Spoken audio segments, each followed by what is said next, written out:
Hello everyone, welcome to our channel current on affairs. तो आज हम 5 अगस्त के करंट अफेयर डिस्कस करेंगे और उससे पहले कल के करंट अफेयर का क्विक रिवीजन करेंगे।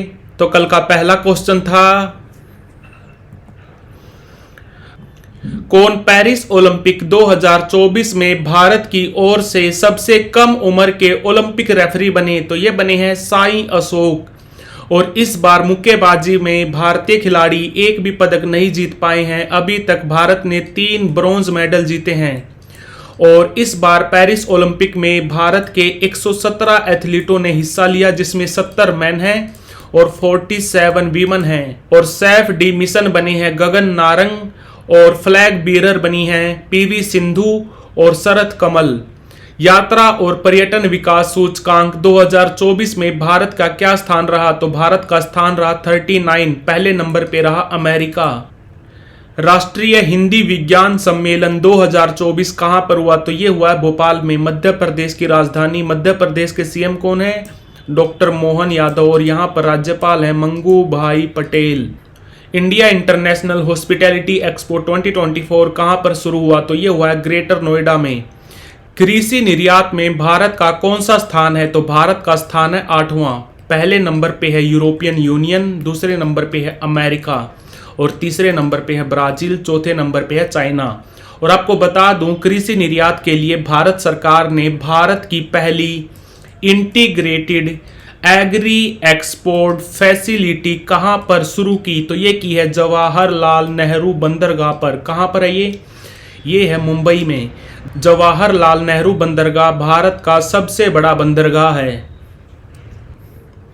यूनेस्को ने किस प्रसिद्ध व्यक्तित्व से जुड़े स्थलों को विश्व धरोहर स्थलों में शामिल कर लिया है?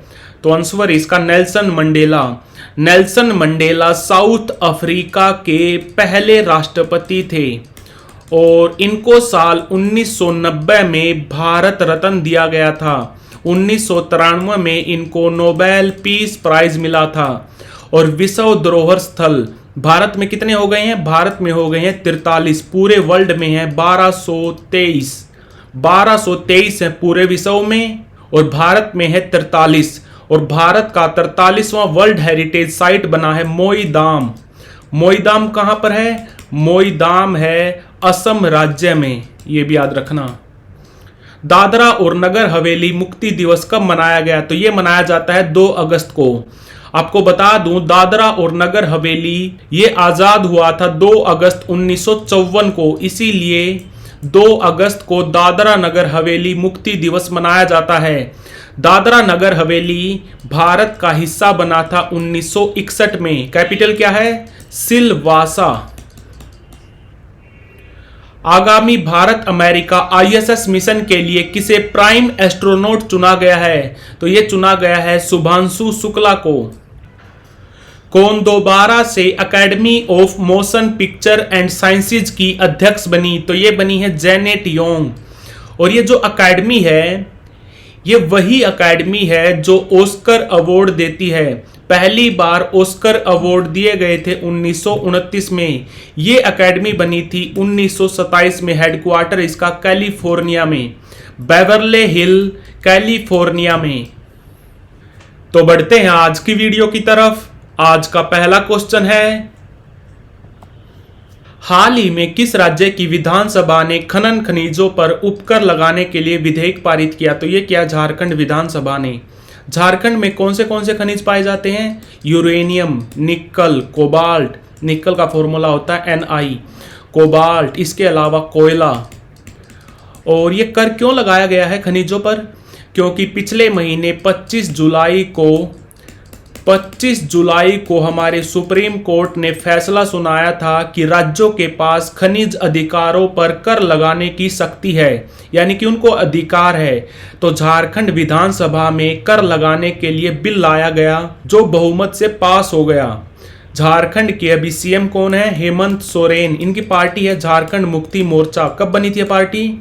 झारखंड मुक्ति मोर्चा पार्टी बनी थी 1972 में। यहां पर राज्यपाल कौन है? तो वह संतोष गंगवार। नए राज्यपाल बने हैं झारखंड के संतोष गंगवार। इनसे पहले थे सीपी राधाकृष्णन। हाल ही में किसे यूएन की आर्थिक और सामाजिक परिषद का अध्यक्ष चुना गया? तो ये चुना गया है कनाडा के बॉब रे को। इनका संबंध है कनाडा से और ये यूएन में कनाडा के परमानेंट रिप्रेजेंटेटिव हैं। भारत की कौन थी? भारत की थी रुचिरा कंबोज, अभी ये रिटायर हो चुकी हैं। तो आंसर इसका बॉब रे। और एंटोनियो ग्यूटरस, इनका संबंध है पुर्तगाल से और ये यूएन के सेक्रेटरी जनरल हैं। और जुराब पोलो लिकासविली, ये वर्ल्ड ट्रेड ऑर्गेनाइजेशन के सेक्रेटरी जनरल हैं। और कैथरीन रसल, इनका संबंध है अमेरिका से और ये यूनिसेफ की डायरेक्टर हैं। ये भी याद रखना। तो आंसर इसका बॉब रे। पेरिस ओलंपिक 2024 में स्वर्ण पदक यानी कि गोल्ड मेडल जीतने वाला पहला तटस्थ खिलाड़ी यानी कि न्यूट्रल प्लेयर कौन बना? तो ये बना है इवान लिटविनोविक। इनका संबंध है बेलारूस से, बट इनको जो ये मेडल मिला है ये इनके देश के खाते में नहीं जुड़ेगा। और जब इनको ये मेडल मिला था ना तो राष्ट्रगान बजा इनके देश का, ना ही इनके देश का झंडा दिखाया गया। क्यों? क्योंकि इंटरनेशनल ओलंपिक कमेटी ने रूस और बेलारूस को बैन कर रखा है। इसीलिए रूस और बेलारूस के जो खिलाड़ी हैं उन्होंने एज ए न्यूट्रल प्लेयर हिस्सा ले रखा है इस ओलंपिक में। तो पेरिस ओलंपिक 2024 में स्वर्ण पदक जीतने वाला पहला न्यूट्रल प्लेयर बना है इवान लिटविनोविक। इनका संबंध है बेलारूस से। हाल ही में भारत को एलएनजी का दूसरा सबसे बड़ा आपूर्तिकर्ता देश कौन सा बना? तो यह बना है अमेरिका। लिक्विफाइड नेचुरल गैस, इसमें 80 से 90% होती है मीथेन। मीथेन का फार्मूला होता है CH4। और भारत सबसे ज्यादा एलएनजी इंपोर्ट करता है कतर से।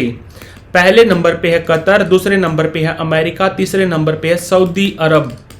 तो आंसर इसका अमेरिका। हाल ही में ICAR central marine fisheries research institute के नए महानिदेशक यानी कि डायरेक्टर कौन बने? तो ये बने हैं doctor ग्रिनसन George.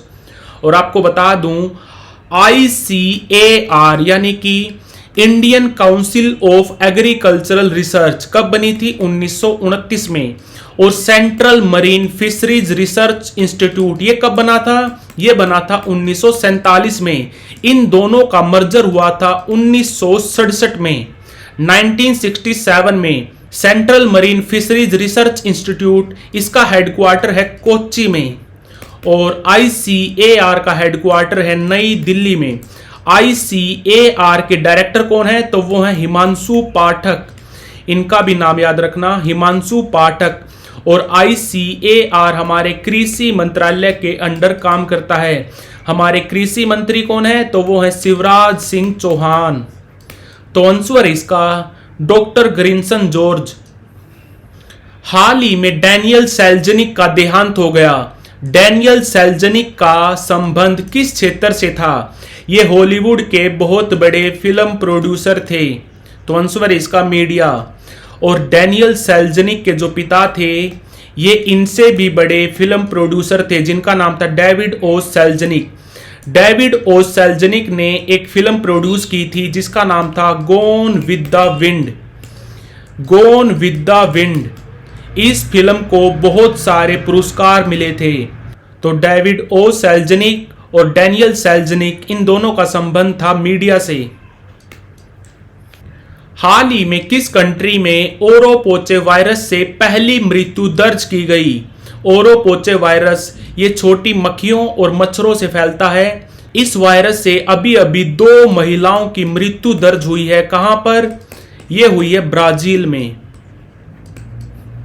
India @100 envisioning tomorrow economic power house के लेखक कौन है? तो ये है professor K V. Subramanian. K V. Subramanian. और अभी अभी के.वी. सुब्रमण्यन को फेडरल बैंक का जो फेडरल बैंक है उसका MD और CEO भी बनाया गया है। ये दोनों अलग अलग हैं, इनको आपस में कंफ्यूज मत करना। के.वी. सुब्रमण्यन जो फेडरल बैंक के MD और CEO बने हैं, इनकी फुल फॉर्म है कृष्ण वेंकटेश सुब्रमण्यन।